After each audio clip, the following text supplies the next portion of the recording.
మీ పిల్లల డాక్టర్ కల డబ్బు వల్ల ఆగిపోవద్దు. కేవలం 18 లక్షల నుంచి ఎంబీబీఎస్ విదేశాల్లో. ప్రస్తుతం మనతో పాటు ప్రముఖ ఆధ్యాత్మికవేత్త, జ్యోతిష పండితులు ప్రొఫెసర్ డాక్టర్ ముల్లపూడి సత్యనారాయణమూర్తి గారు ఉన్నారు. గురువు గారితో మాట్లాడతాం. నమస్కారం గురు. నమస్కారం మణికంఠ గారు. గురుగారు, కర్కాటక రాశి వాళ్ళకి సెప్టెంబర్ నెల 2026 ఏ విధంగా కలిసి రాబోతుంది? ఎలాంటి జాగ్రత్తలు తీసుకుంటే ఈ నెల వేళకి కలిసి వస్తుంది? కర్కాటక రాశి వారికి 18 సెప్టెంబర్ 2026 సంవత్సరం వరకు కూడా మనకి ఈ యొక్క కుజుడు వ్యయంలో ఉంటాడు. అక్కడి నుంచి ఏం జరిగిందంటే మనకి 2 ఆగస్ట్ నుంచి 18వ తేదీ వరకు, సెప్టెంబర్ వరకు ఎలా ఉందో అలాగే జరుగుతుంది. ఆ తర్వాత నుంచి రిజల్ట్స్ చేంజ్ అవుతాయి. ఇప్పుడు ఆదాయాలు బాగా పెరుగుతాయి 2nd, 3rd and 4th వీక్స్లో. So కుజుడు నేచపెట్టి ఉచ్చస్థితుడైనటువంటి గురుతో కర్కాటక రాశిలో ఉంటాడు. దానివల్ల కొంతమందికి వివాహాలు అవ్వడానికి అవకాశం ఉంది, కానీ ముహూర్తాలు లేవు కాబట్టి పెట్టిన ముహూర్తాల్లో మిగతా క్యాస్ట్ వాళ్ళు చేసుకుంటారు, క్రిస్టియన్స్ మిగతా మతాలన్నీ. అలాగే ఆరోగ్యం దగ్గరికి వచ్చేసరికి ఆరోగ్యం మానసికంగా ఆందోళన అనేటటువంటిది ఉంటుంది అష్టమ రాహు యొక్క దీని ప్రభావం వల్ల. అలాగే ఈ యొక్క శని వక్రించాడు కాబట్టి కర్కాటక రాశి వాళ్ళకి అంత పెద్దగా బాగుండదు అనమాట. సో నెక్స్ట్ ఈ యొక్క రవి, బుధ, కేతువులు సింహరాశిలో ఉన్నారు. అందువల్ల ఆదాయాల్లో బ్రహ్మాండంగా పెరుగుతూ ఉంటుంది. అండ్ ఎప్పటి వరకు 27th సెప్టెంబర్ నుంచి చక్కగా బుధ, శుక్రులు ఇద్దరు కూడా తులారాశిలోకి వస్తారు. అండ్ వారసత్వంగా వచ్చేటటువంటి ఆస్తులన్నీ కూడా వీళ్ళ తల్లిదండ్రులు అన్నీ ఇస్తారు. అలాగే భార్య భర్తల నుంచి వీళ్ళు ఒకళ్ళొకళ్ళు మెయింటెనెన్స్ కేసులు ఇలాంటివన్నీ వేసుకున్నటువంటి వాళ్ళు ఉంటారు. ఎక్కువగా కోర్టు కేసుల వాళ్ళే ఈ కర్కాటక రాశిలో ఉన్నారు. అలాంటి భరణాలు ఇవన్నీ కూడా రావడానికి అవకాశాలు ఉంటాయి. అదేవిధంగా ఈ యొక్క మనకి ఈ రవి, బుధులు ఇద్దరు కూడా 18 సెప్టెంబర్ నుంచి బుధాదిత్య యోగం పడుతుంది వీళ్ళందరికీ కూడా. అందువలన ప్రభుత్వం నుంచి అనేకమైనటువంటి లాభాలు వీళ్ళకి కలగడానికి అవకాశాలు ఉన్నాయి, సబ్సిడీలు కలగడానికి అవకాశాలు ఉన్నాయి, గవర్నమెంట్ సీట్లు విద్యార్థులకు రావడానికి అవకాశాలు ఉన్నాయి. ఆ తర్వాత ఎవరైతే ఈ యొక్క R&B డిపార్ట్మెంటు, రైల్వేస్ ఇలాంటి వాటిల్లో మనకి ఈ యొక్క కాంట్రాక్టులు చేస్తారో అటువంటి కాంట్రాక్టులన్నీ కూడా వీళ్ళకి రావడానికి ఆ యొక్క బిల్స్ అన్నీ కూడా పెండింగ్లో ఉంటాయి. ఆ బిల్స్ అన్నీ క్లియర్ అవడానికి అవకాశాలు ఉంటాయి. సమాజంలో పేరు ప్రఖ్యాతులకు ఏమీ కొదవ ఉండదు వీళ్ళకి ఎప్పుడు కూడా. కాకపోతే కాపురాలే సరిగ్గా ఉండవు. అండ్ వీళ్ళు దానికి కూడా పట్టించుకోరు వీళ్ళు కర్కాటక రాశి వాళ్ళు. చాలామంది ఏంటంటే మెయిన్గా మనకి ఈ యొక్క వర్క్ ఓరియంటేషన్కి ఎక్కువ వీళ్ళు వర్క్ మైండెడ్ పీపుల్ అనమాట. సో ఓరియంటేషన్కి ఎక్కువ ప్రాధాన్యత ఇస్తారు. సో ఇదొకటి. నెక్స్ట్ నిరుద్యోగుల పరిస్థితి వచ్చేసరికి వాళ్ళకి కొంతమందికి ఉద్యోగాలు రావడానికి అవకాశాలు ఉన్నాయి.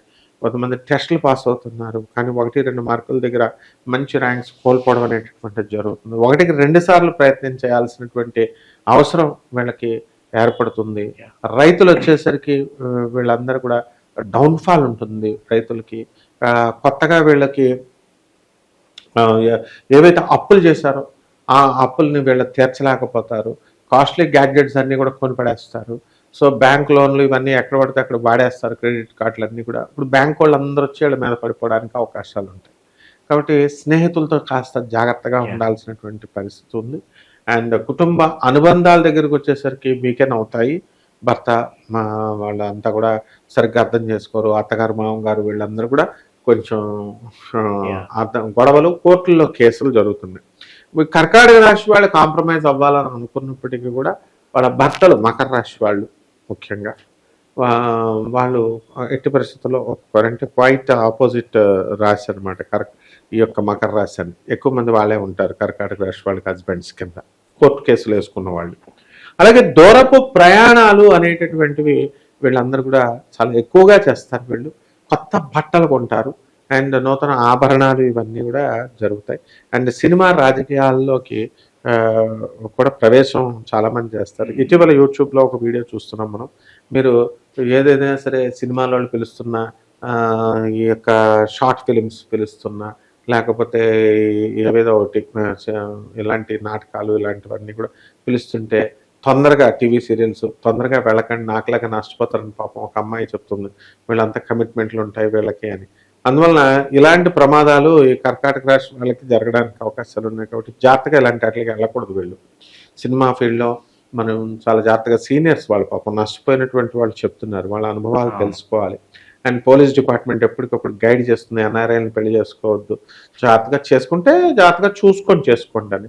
వీళ్ళు విదేశీ మోజులో ఏదో ఇండియాలో పెళ్లి కొడుకులు దొరకనట్టు, ఇండియాలో ఎవరో పెద్ద సంపాదించినట్టు, ఫారినర్స్ కావాలా, సాఫ్ట్వేర్ ఇంజనీర్లు కావాలా, ఎన్ఆర్ఐ అక్కడేమో సాఫ్ట్వేర్ ఇంజనీర్లు జాబులు పోయి ఆల్రెడిస్తున్నారు లే ఆఫ్లు.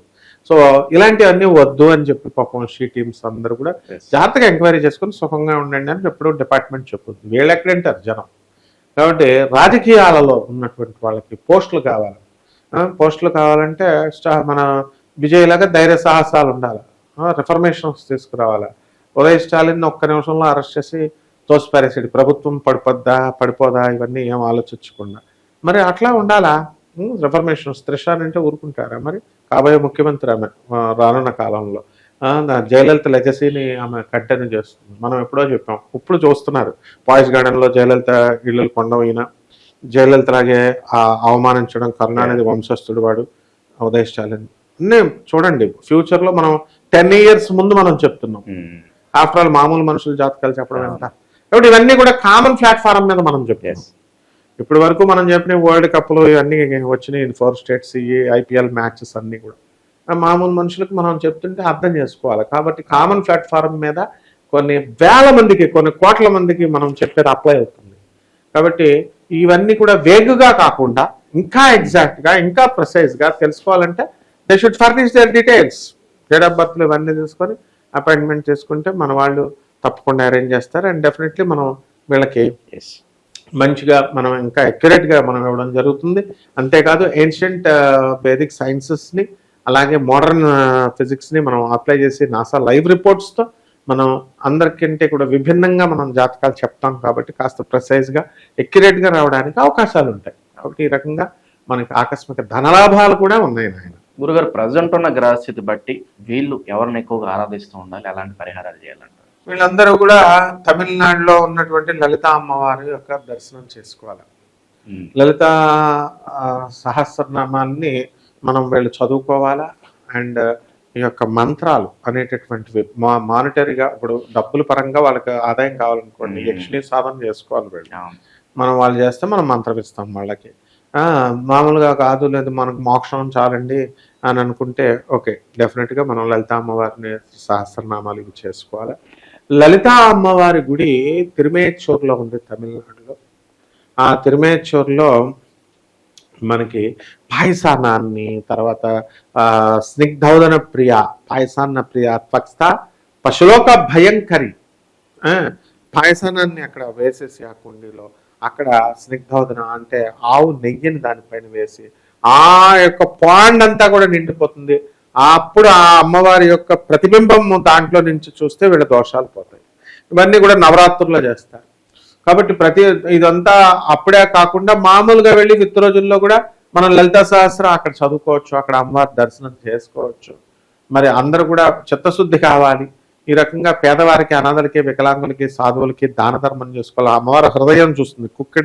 క్రుక్కిడ్ అండ్ కన్నింగ్ ఫెలోస్ని మనుషుల దగ్గరికి రానివారు, అమ్మవారు ఎందుకు రానిస్తుంది? మన లలితా సహస్రాలు చదువుతూ నేను కన్నింగ్ ప్లాన్స్ వేసుకుంటున్నాను అనుకో, నన్ను దగ్గరకు రానిస్తుంది. అమ్మవారు వాక్సిద్ధి ఇస్తుందా అని నాకు జిహ్వాగ్రే బ్రహ్మరూపా సరస్వతి. మనం చేసినటువంటి వాక్కులు ఇవన్నీ ఉంటేనే సరస్వతి మన నాలుక మీద కూర్చుంటుంది. కాబట్టి జ్యోతిష్కుడికైనా గురువుకైనా మొట్టమొదట కావాల్సింది మన వాక్సిద్ధి రావాలంటే ప్రేమించే హృదయం కావాలి. కాబట్టి ఇది అన్సెల్ఫిష్ యాటిట్యూడ్తో భక్తులు కూడా ఉండాలి, అప్పుడే సిద్ధిస్తాయి.